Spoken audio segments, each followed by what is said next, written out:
গত কিছুদিন আগে বাঙালিদের উদ্যোগে মানে এশিয়ান বাঙালিদের উদ্যোগে মাতৃমণি যে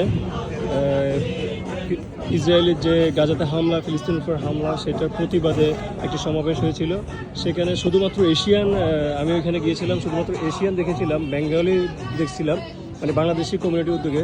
কিন্তু এখানে আজকে যে পর্তুগিজরা নিজেরা একটা প্রতিবাদ সভা করতেছে এবং খুব সুন্দরভাবে, মানে ওরা শান্তিপূর্ণভাবে ওদের যে প্রতিবাদ, ওদের মনের যে রাগ, ওরা এইভাবে প্রকাশ করতেছে। এবং এখানে অনেক মিডিয়া আসছে, কিন্তু ওই যে প্রতিবাদ ছিল বাঙালিদের, ওইখানে কিন্তু তেমন আমরা মিডিয়া দেখি নাই।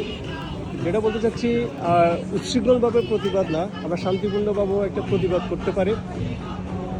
আর যদি প্রতিবাদও করতে না পারি, তাহলে আমরা মন থেকে ঘৃণা করতে পারি। সেটা কিন্তু আমাদের হাদিসে আছে, যদি কেউ জুলুম করে তুমি প্রতিবাদ করো, যদি সেটা প্রকাশ করতে না পারো তাহলে মন থেকে ঘৃণা করো। আমি এদিক দিয়ে যাচ্ছিলাম, এটা হচ্ছে লিসবন রশিওতে। খুব সুন্দরভাবে যে এরা খুব অর্গানাইজ করে সব কিছু এখানে এই লম্বা লিস্টে আছে। তারা কতগুলো বাচ্চা মারা গেছে, নিরীহ মানুষ মারা গেছে, সেগুলো আছে।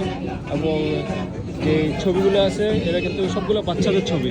ওরা কী দোষ করছিল? ওদের তো কোনো দোষ নেই, তারপরে ওদেরকে নিরীহ মানে জীবন দিতে হয়েছে।